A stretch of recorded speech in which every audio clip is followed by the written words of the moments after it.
I made a video saying that I'm your internet girlfriend, and that was meant for my followers. TikTok pushes the wrong videos out. The funniest thing is, the ugliest of creatures that are called men. Some of y'all don't know how y'all look like that. Those are the ones saying, no thanks, I'm good, don't want it. Okay, better for me. Oh my god, I didn't know such ugly creatures could exist on this planet. Holy guacamole. God bless your souls.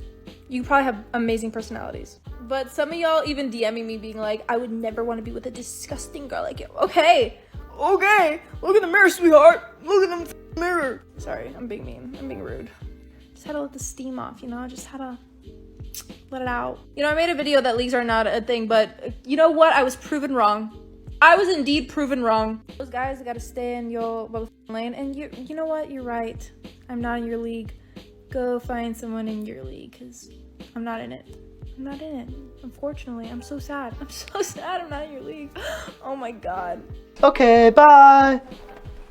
Alright, so in other words, you got triggered by internet comments to the point where you felt the need to post a video of you insulting these men. Now I'm assuming you had plenty of time to come up with some serious zingers, but the best you could come up with was making fun of their looks? I mean, lady, I get it. You're mediocre, you have zero relationship prospects, and you already got a laundry list of names for all of your cats that you're planning on owning, but come on, you can do better than that. We're just talking about dudes who aren't interested in a woman who's willing to pass her digital self around like a cheap bag of pretzels at an MMA viewing party. But you can't bring yourself to move on without snapping back, and you can't even do that right. So maybe, instead of lashing out at these poor dudes, take some time to actually learn how to banter. Now, you don't have a whole lot of brain power, but I'm sure if you apply yourself, you might actually be able to come up with one after a few decades worth of thinking.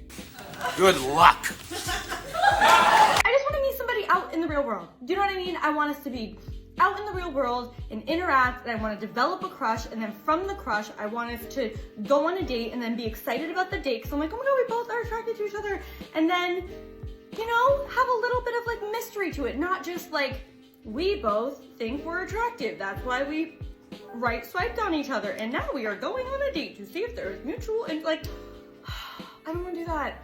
I want to meet somebody and like have a little bit of like a, ooh, do they like me? Oh my god, like that, you know? And not in a toxic way, not in the way that's like, oh, I don't know, they're giving me mixed signals, not that. I want to like meet somebody out in the world, whether it's at a new job or a friend of a friend or at a wedding, and then like, you know, be like, oh my god, did they just like make eye contact with me? And then they like ask for a number at the end of the day, and then they ask me out, and I can question my friends, oh my god, do you think it's a date? Do you think it's a date? And they're like, yeah, it for sure is. Like, I want that, you know what I mean? I want to be like, oh my god, will he, like, I don't know, I want me, mine, now. No, I'm sorry, you're not looking for romance. You're looking for a movie plot, and not even an original one. You want something that's found in your typical Hallmark movie. I mean, you can't even throw in a car chase or some ninja drug lords. You just want a boring, run-of-the-mill rom-com meet cute. And that's what you want, and it's very possible to have that. There's plenty of good men at coffee shops and at stores.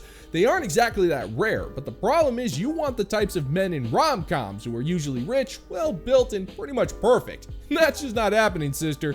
Your expectations are way too high, and you're not willing to do anything to make yourself look approachable. Those are the types of men who are turned off by women who are too self-centered and sound like a freaking banshee that's been on a 6-month binge of pure caffeine and blue meth. I want something that feels a little bit less rehearsed, and I feel like dating apps have reached a point in my life where they feel sterile and rehearsed and like the same thing. It's not romantic. Dating apps are not romantic. I want romance. I want kicking my feet, giggling, having a crush, romance. The way dating feels today, because of these dating apps and the ways we are meeting, it's taken away the romance aspect of it. Do you know what I mean? And that's why it's lost its allure for me a bit, because I don't want that. I want not the unhealthy butterflies. Everyone's like, butterflies are unhealthy. No, not always. They're not unhealthy when you're experiencing them because you think someone's cute for the first time, because you go to an office party and someone brought their friend's brother, I don't know, and you're like, wait, he's kind of cute, and then that gives you butterflies. That's normal, that's healthy. I want that because it should happen. I just want it to happen in an organic way. I just want romance to feel romantic again. I just want dating to feel romantic again. That's not my problem. It's yours. And whose fault was that exactly? Because I can assure you it wasn't ours. You were too busy ignoring us on the dating apps and chasing after the men you thought you deserved. You could have had romance and the butterflies if you played within your league, but you didn't do that. You messed around with Chad, Tyrone, Raphael, Marco, Chang, Wang, Takeda, and Biff Hardcheese, and it left your mind warped. Nobody cares what you want, no matter how much you repeat those words. You still think you're living in a movie, but if that's the case, I gotta warn you, your life isn't nearly as interesting as that run-of-the-mill Hallmark movie you keep watching, and that movie was written by a drunken screenwriter who abandoned all hope for life decades ago, so yeah, your romantic life ain't looking all that great for you, sister. You're boring! You're fucking dull! You have nothing to say! You are a one-hived mind twat waffle! I need to give men dating advice. If you're gonna give a girl flowers, if you're gonna pick her up and bring her flowers, don't give her flowers in that plastic wrapping from Ralph's. Like you just went to Ralph's, grabbed the first dozen roses that are wilting and kind of brown, and then give it to her while it's like still wet. Like what is she supposed to do with that? Like if you're gonna be going out with girls and like giving them flowers, the bare minimum that you could do is just buy like that brown paper package wrapping and like have that on hand. It costs like $4, and then like a string, you can get that at the dollar store. I'm pretty sure you could get the wrapping at the dollar store too, and then take it out of the plastic thing and actually wrap it in that so it looks like you put in effort.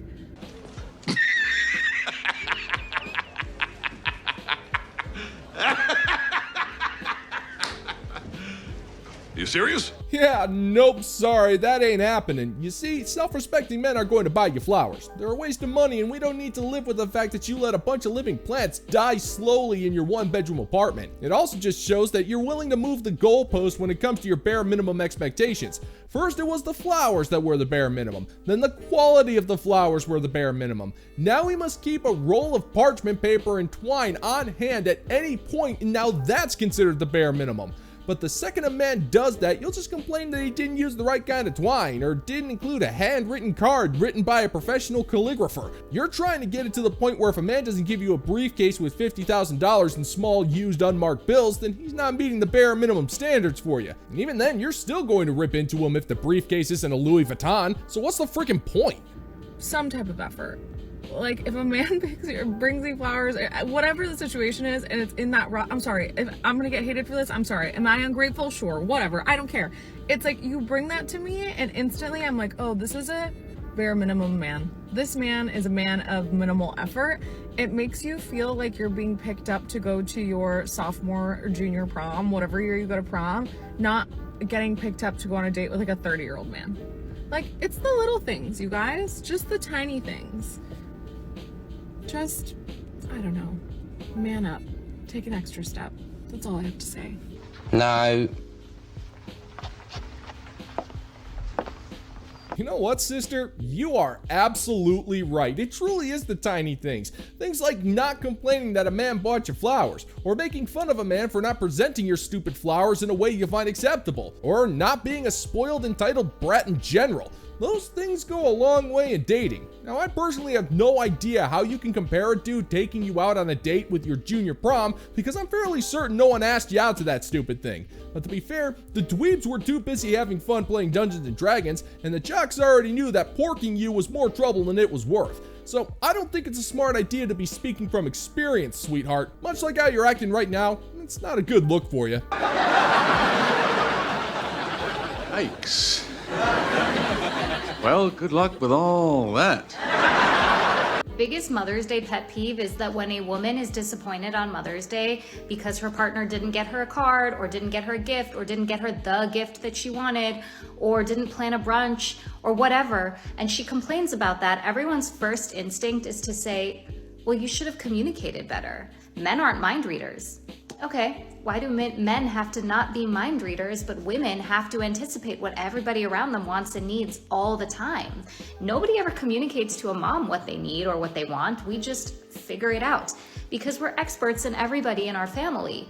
And there's nothing wrong with wanting someone to be an expert in you for a day when it's supposed to be your special day. But instead, our world just says you should have communicated better, which, let's be honest, is just the "can you just make me a list" of Mother's Day. What?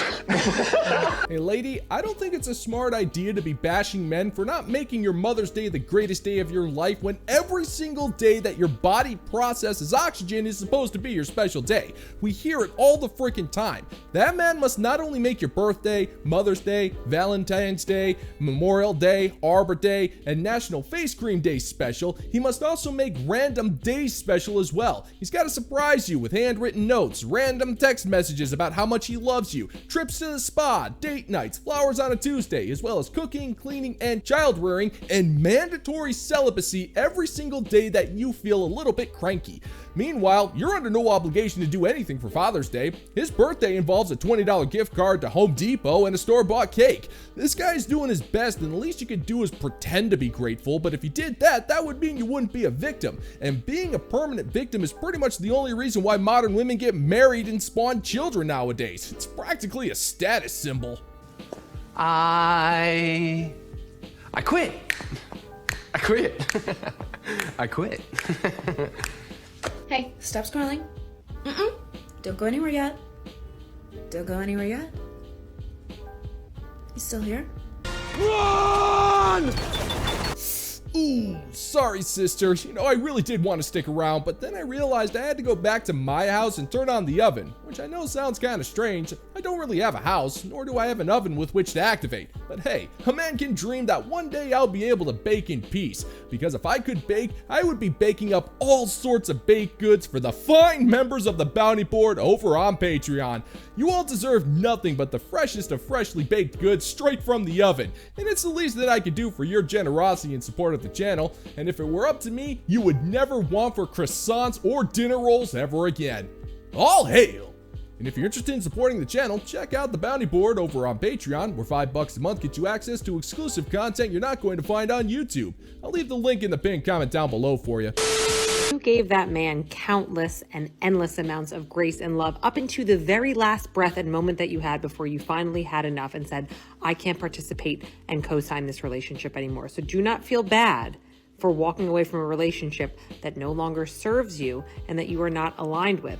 You gave it your all. You really did. Liar! Liar! Liar! At some point, you got to clock it. Do not resuscitate. Time of death, like enough is enough, because then you start looking dumb. Because how much longer are you going to stick around for the blatant disrespect? Because they have continuously showed you through their actions and behaviors that they're not capable, they're not on your level, or it's just not worth it anymore because it's literally eroding your self-worth, your peace of mind, and the quality of your life. That is without a doubt the dumbest thing I've ever heard. Oh, that's where you're just wrong, sister. There is no chance in HE double hockey sticks that you were hoping this man would change for you up to the point where you decided to leave him. You got to that point years before you walked away. The second you decided your unwarranted resentment of the man you married was more important than respecting him, and that's when you started keeping score.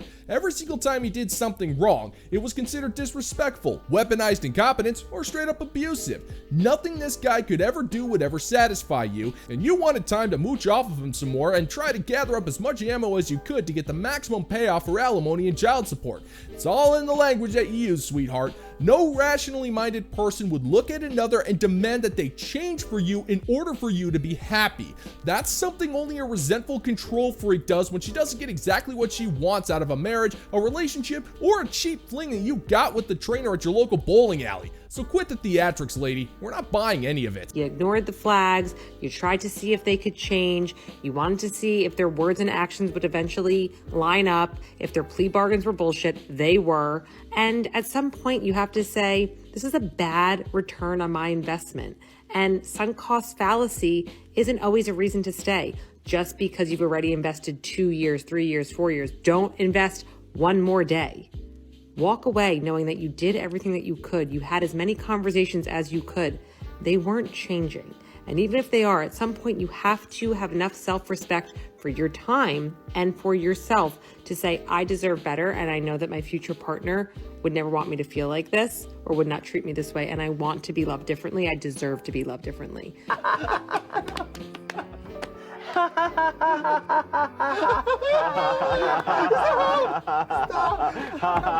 Well, you just told on yourself there, woman. You set your husband up for the spousal Kobayashi Maru. You said that he's not changing for you to give you the life that you deserve, but even if he was, he shouldn't have to, because your future man should be all of the things that you want without you needing to endlessly nag him to change who he is to satisfy your spoiled entitlements. And that just proves that you destroyed the relationship and you're just using him as the scapegoat. You set this man up for failure and then you blame him when he ultimately fails. You never wanted the relationship to work in the first place, since you're constantly busting the poor guy's balls for never being good enough for you and your out of control standards. But I can't help but find it awfully adorable that you think there's just some man who's magically waiting around the corner just to be with you. And even if he did exist, you'll still find a reason to hate him. After all, when all you have is bitterness, resentment, and hate in your very soul, that's all you have to give. So good luck being alone, woman. You're going to need it. You have failed conclusively. It's over.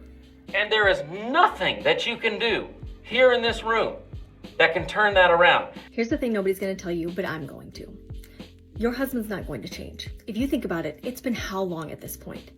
It's been how long of you begging and pleading and communicating and trying to literally no avail? And if you're not in a spot to leave your husband right now, this can be incredibly emotionally exhausting, because he's likely given you breadcrumbs of hope, just enough to make you think that there's hope, only for your expectations to not be met and continually let you down again and again. But you can remove yourself from this emotional roller coaster and start living for yourself. Here's 5 tiny acts of liberation that you can do daily to save your sanity while you figure out your next steps. These aren't about lowering your standards. They're about your mental health. They're about finding peace of mind. First, take 2 minutes in the morning to visualize your day completely independently. Mentally prepare for disappointments before they even happen.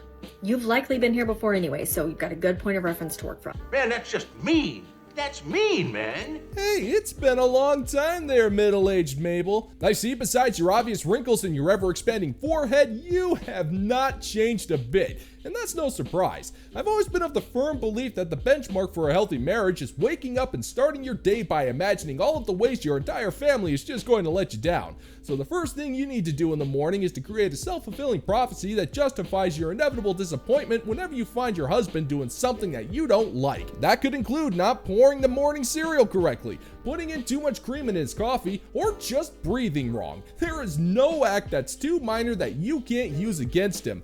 That way you succeeded in your mission of making every single married woman as miserable as you, middle-aged Mabel, because that's what this is all about. You are not where you thought you deserved to be in life, so you turn around and drag everyone down to your bitter level and keep them in a state of perpetual misery. How liberating.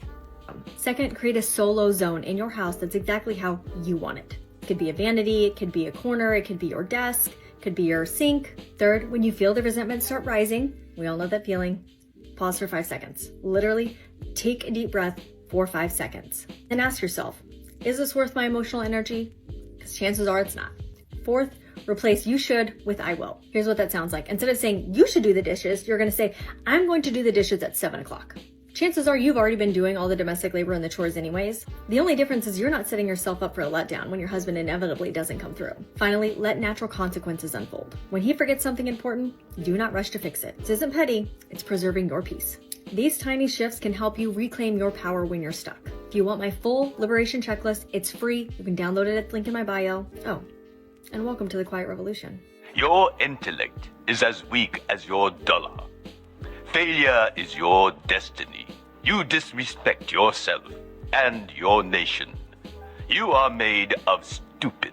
Middle-aged Mabel, I really don't see how you're engaging in a quiet revolution when you're constantly bitching and moaning about how hard you have it in life. I mean, that's literally what you do. You talk smack about men everywhere, you publicly resent your children, you're controlling and domineering, and there's nothing silent about any of that.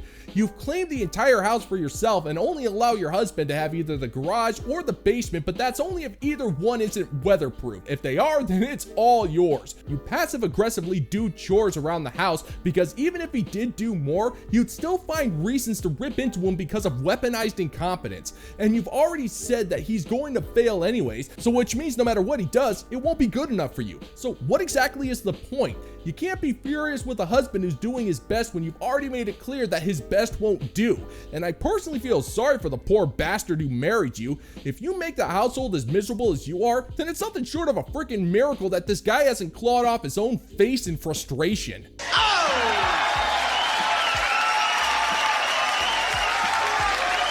And that's gonna do it for today's video, gentlemen and gents. And as always, if you find that my particular brand of comedy is bringing you to the brink of laughter, then why don't you scroll on down and click that like and subscribe button, ring the notification bell, leave a couple of comments, and be sure to share this video so we can give the good old-fashioned middle finger to the YouTube algorithm. Thank you once again for checking out the new video, gentlemen and gents, and until next time, peace out, homies.